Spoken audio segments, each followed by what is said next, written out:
Welcome to Because You Need to Know, recorded live at the Cohen Multimedia Studio at Chautauqua Institution. I am Edwin K. Morse, President and Founder of Pioneer Knowledge Services. This series is your digital resource of valuable conversations with nonprofit and knowledge management enthusiasts from across industries and from around the globe. Today's guest is Dr. Irma Becerra. On July 1st, 2018, she became the 7th president of Marymount University.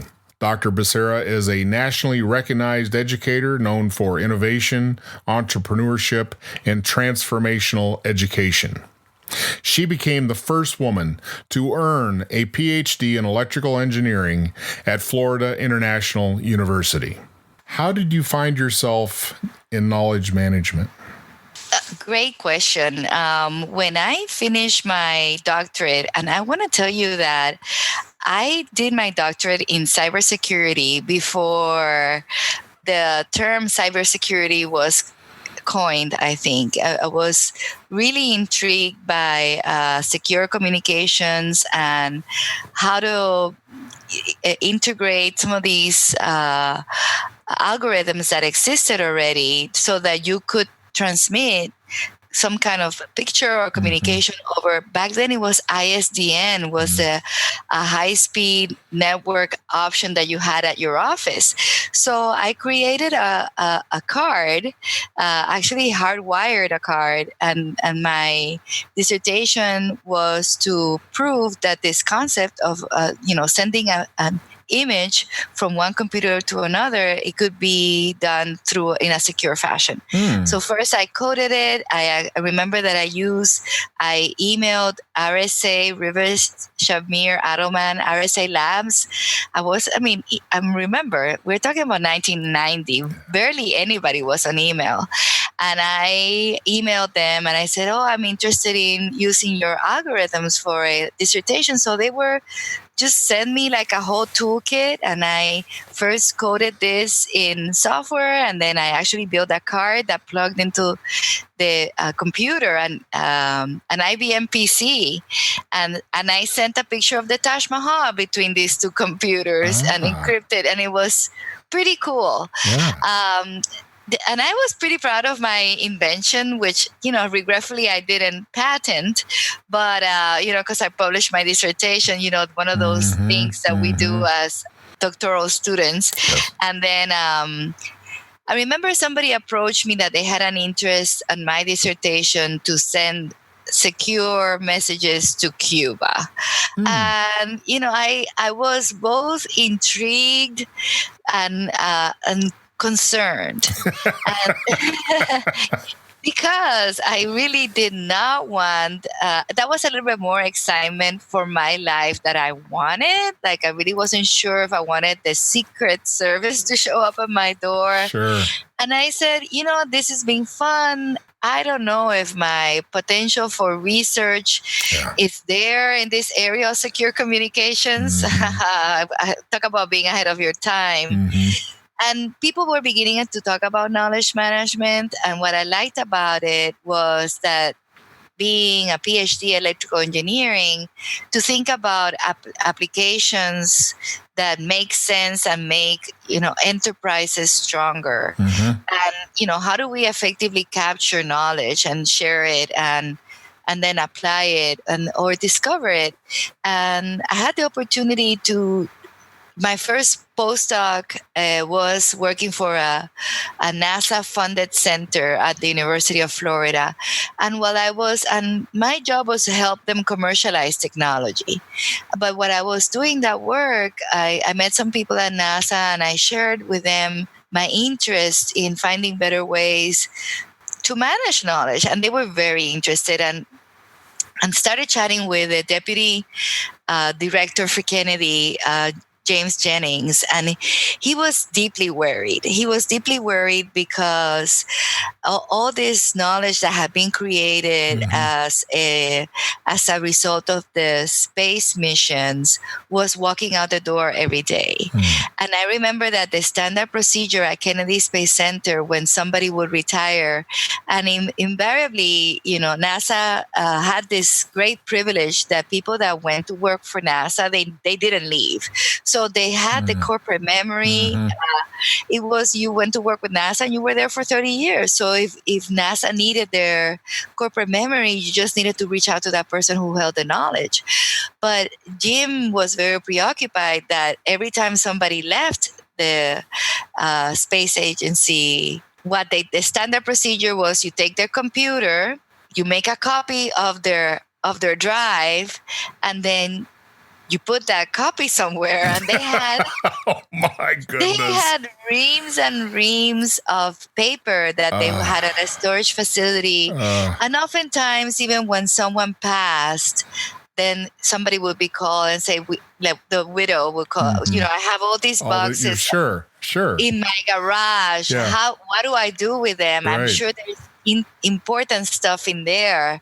So it became apparent that organizations have to do a better job at managing their knowledge. And what a better organization to get the opportunity to work and kind of roll up my sleeves and offer some innovative ideas. Yeah. A better organization than NASA, the premier knowledge organization for our nation, right? So that's how I kind of fell into this conversation as it was beginning to get started, and had the immense privilege of working hand in hand with NASA to offer them some ideas on how they could better manage their knowledge. And that's how my research in knowledge management got a start.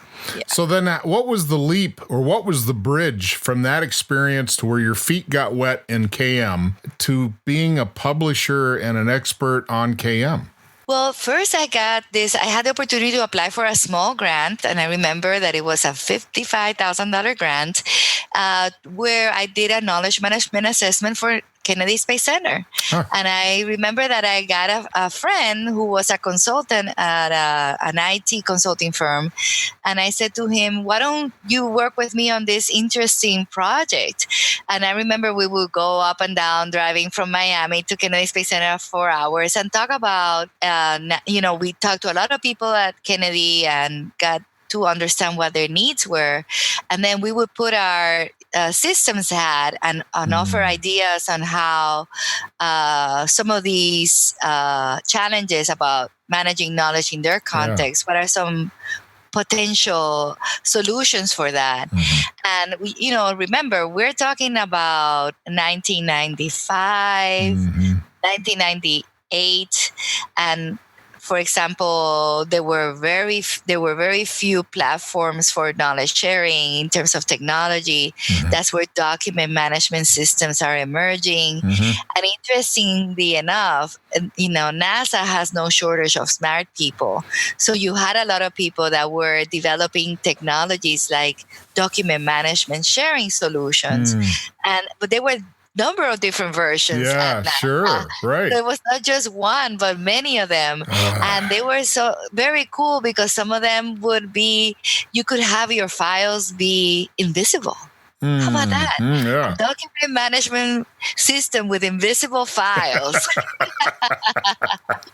So I have to say it was a really tremendous time of creativity where I was exposed to a lot of very creative people. But through my conversations with them, offer some ideas about how they could bridge this gap of sharing knowledge or capturing knowledge in a more efficient and effective way.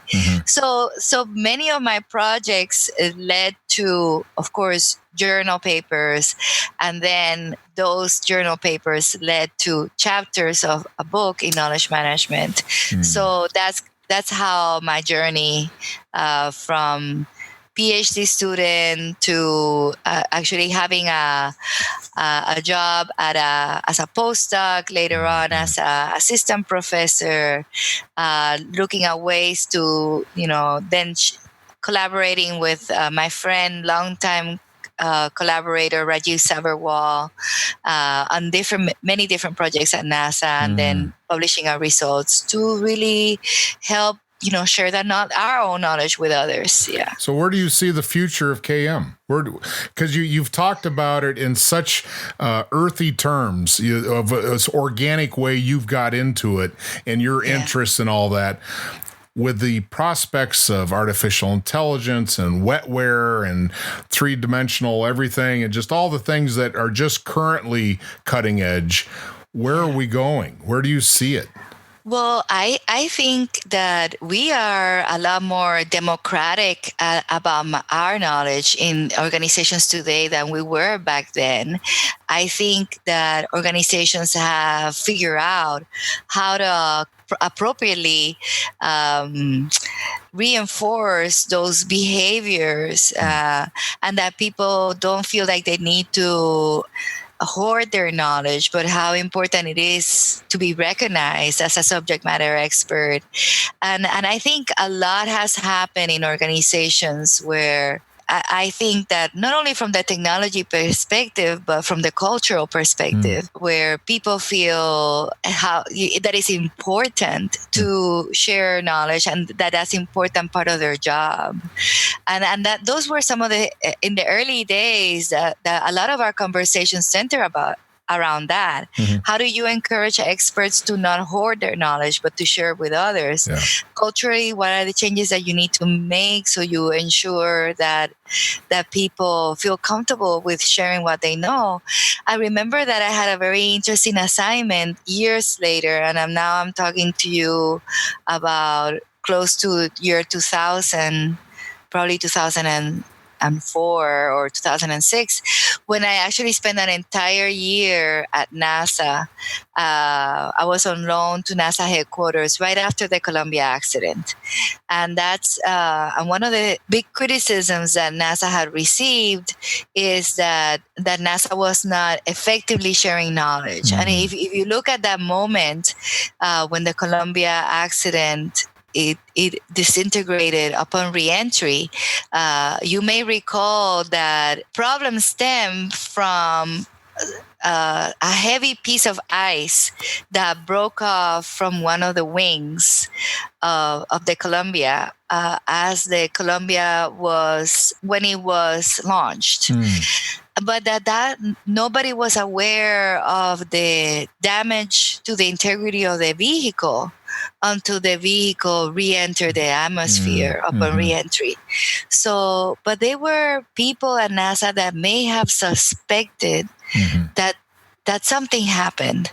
But it was so hard for that subject matter expert, who may be an expert in tiles, which is what protected the vehicle upon re-entry, for the tile expert to actually share their preoccupation with the group that is in Houston, right?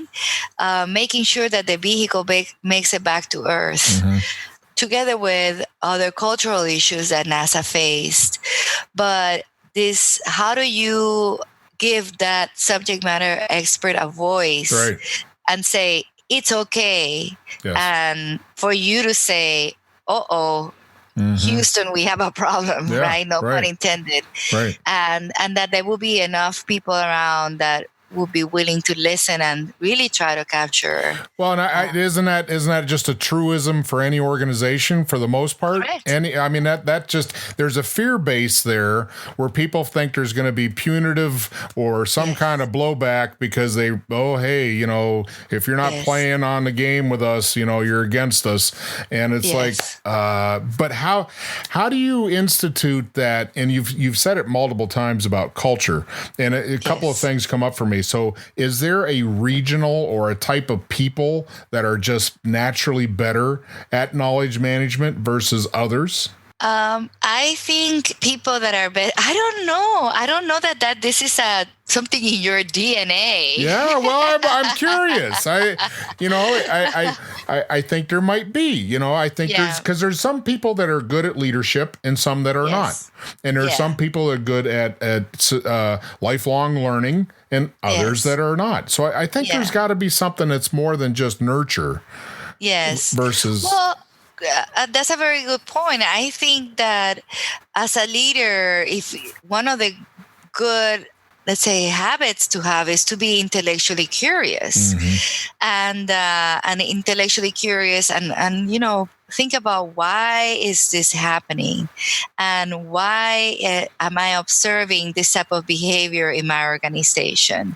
For example, I remember when I was doing this research at NASA, where I was alone with NASA for a year, and actually visited every center, I found that it was not shortage of technology, because there was no shortage of technology there. As a matter of fact, NASA had 37 knowledge management systems. Wow. But they were not integrated. Talk about something that serves a local need, but not nothing enterprise. It was not an enterprise need. So, and that happens a lot of times where an organization that is large, it finds it very difficult to move the vessel because there's all these pockets. But sometimes a small organization suffers from the same thing. Sure. So, and one thing I'm doing, and this is I constantly reflect on now my role as university president, because people ask me, well, are you using your knowledge management? I have this thing that you have to eat your own food. I better be using my knowledge management. Well, I certainly understand the importance and the strategic advantage of being a collaborative organization.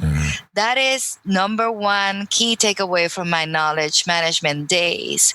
So what I have done since I arrived is that my cabinet meets every week, every Tuesday from 10 to 12. And if you're not in town, you call in. But then not only that, I am restructuring our organization so we're co-located, because it used to be that my office, the president, I'm in a building, but the provost is on the opposite end of campus. Well, guess what? The provost is going to be across from my office in a couple of weeks. It's so important for your cabinet to be co-located, because remember, we used to talk about how important the conversations around the water cooler are. And I think there is a significance for us moving closer together, because we want to be cohesive and collaborative, and we want to make sure that everybody knows that this is on our agenda. That was one of the big takeaways. I was part of the Army Military Intelligence Lessons Learned team, and we would go out and talk to organizations that had just got back, military units that had just got back from Iraq or Afghanistan. And one of the key takeaways was an organization in Texas that had just come back from Iraq. He did the same thing, that they were co-located. His organization was in the same, which was unusual, especially in a wartime situation. You occupy a space, you get what you get, and make it work. But one of his things was that he identified that they were co-located was one of the key ingredients to success, because that face-to-face time, being able to have those moments where infrequent or not infrequent, but indirect knowledge exchange can happen. Just that organic, hey, did you know about this?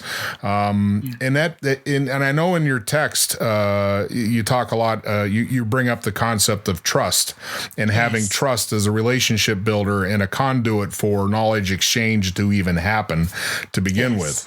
There's a validity to that I think a lot of organizations don't really throw a lot of credence towards that's a thing, that's really a cultural piece that you can tell when it's not there. Absolutely. Yeah. So as you know, in the book, we talk about a lot of organizational as well as technological. And I think that that is something that is important to always keep it in mind. It's not only about the technology, and so many examples of failed technology rollouts as it relates to knowledge management because nobody paid attention to the culture. Right. And you really need to. That's step one. Step one, really. So if you were going to sit down and have coffee with a young CEO that just took over a small organization and you wanted to counsel him in the top 3 things to think about when you talk about knowledge handling and knowledge in the culture, what would you say the top 3 things you need to do? Well, I think first it's important to observe, what culture I am walking into. Is there a collaborative culture in place, or are people used to having one-on-ones with everybody? Yeah. We have to, for me, it's important that we look at problems from multiple lenses. And that's why I think that when you have a group of people looking at a problem and opining on what are the decisions that need to be taken, there is strength in the collective. I know that in my heart. The way we make decisions here is we're sitting around the table and we all talk about, this is my perspective. And then if we do not all agree, because consensus is a beautiful dream that that it's nice to think about and really ponder about. And few times in life you get that gift of consensus, but more often than not, you could get a majority of opinions in one direction. So oftentimes I say, well, what do you guys think? And we make decisions that way. And why I like to do it is because I think we make better decisions when we do so in the collective. Yeah. And it's really about looking at problems from different perspectives. And the more complex problems, the more than that is necessary. Yeah. So many examples of companies that make bad decisions. Sure.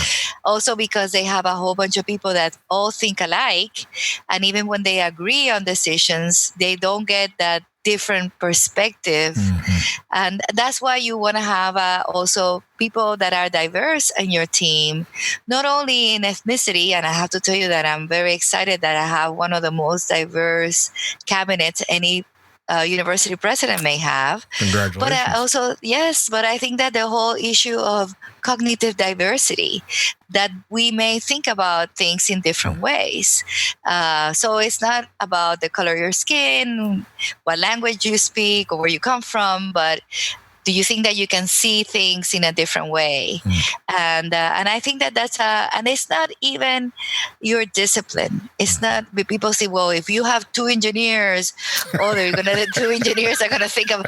Well, it's not the discipline thing. I mean, you could have 2 engineers view things in a completely different way, and we're not close of each other. And it's not an age thing either, right? It's not an age. Hey, what's age? It's. I think it's easy for some people to say, well, young people are easy to adapt to things, or easier to change versus an older person. But that collaborative mentality of one of that is focused more on the mission more than individual issues or whatnot. Boy, that's a lot to think about for running an organization. Yeah, but here I'm privileged that I have young people that I work with them, and that I get constantly. Let's say, invigorated by their views, and I really enjoy listening to students. So some of my cabinet complaints. Why you want? The students know that they can send me an email, and they can catch me when I'm walking around campus, and they can tell me what they like and they don't like, and I listen to them. And not only that, I change it. And so people are like, don't listen to the students. I'm like, yes, of course I'm going to. Of course. Wait a minute. Who's the customer here? Wait a minute. Yeah. So, but it's very exciting for them because we've had a lot of transformation this year.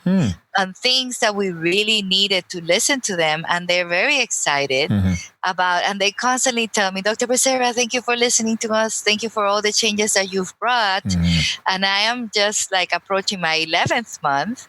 But I think as a result, we have a stronger university. We have a happier student body, a student body that is accomplishing more and is being more successful.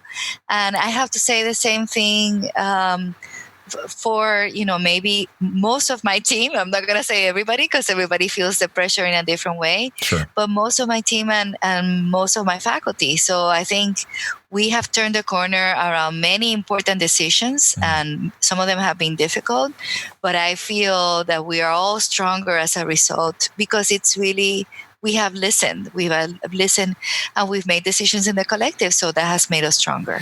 So everything you're telling me, I keep getting the image. When I was a kid, this was a kind of a safety mantra that became evident around railroad tracks, right? Because railroad tracks were a source of multiple accidents and issues and health, So stop, look, and listen was like this thing that was at the, stop, look, and listen. And basically what you just told me is it's that simple. Just stop, look, and listen. Just absorb. And I think what you have expressed was that you gave you've given liberty to the constituency, not just within your cabinet level and the management, administration, leadership, but to the students. You've made them part of the process. You've made them participants in their own destiny. And I think that's a good knowledge management leadership position to take in any organization. Yes. So I totally agree with you. And I think that focus on collaboration and like you say, stop, look, and listen, it's really a byproduct of my knowledge management training. So I think that that's one way that I bring my expertise into my leadership style, if I may say. Well, President Becerra, to wrap all things up, I'd like you to tell me what knowledge management is. Well, so as you know, the definition that we put in our book is the systems and processes that allow you to discover, capture, share, and apply your knowledge at an organizational level. So, and these 4 knowledge management processes, I'm so excited when people use them because I think, Rajiv and I, when we were doing our research in our early days, this was a very important concept to kind of synthesize these main processes around which knowledge exists, and I think it helped us when we were looking at organizations having knowledge management challenges. What type of challenge are they having? Are they having challenges with discovering knowledge, or are they with sharing knowledge? And are they trying to capture? Or are they trying to apply it? And that is, and sometimes you wanted to do more than one thing. And I remember when I was teaching these concepts to my students, and they were sent, each one of my graduate students, they would look at a problem in their companies where they were working on, or organizations, and what are their challenges, and they come up with a solution. And then sometimes they needed to do more. But Dr. Becerra, I need to not only share it, we need to apply it as well. I go, well, that's perfectly fine. It's not confined in just one box, but to really kind of be able to tease out where is my point of pain, because you can't fix the world in one fine sweep, that you can at least take a step that gets you closer to meeting some need. And then you can show it and the impact that you're having, and then you can take on the next challenge, right? Because then we're never done. So very exciting. President Becerra, thank you very much for your time and your sharing and your passion of knowledge management, and best of successes to you in your endeavors. Thank you. Thank you so much. Thank you for inviting me. It's my pleasure. I have enjoyed sharing with you and with our audience, and looking forward to joining you again in the future. Recorded live at the Cohen Multimedia Studio at Chautauqua Institution, Because You Need to Know is designed to bring people's experience their knowledge forward to be shared. I'm Edwin K. Morris, and I thank you for joining in to listen to another conversation brought to you as a public service of Pioneer Knowledge Services, a nonprofit tax-exempt organization with a charitable knowledge management purpose. Find us online at pioneer-ks.org and add your voice to the conversation on Facebook.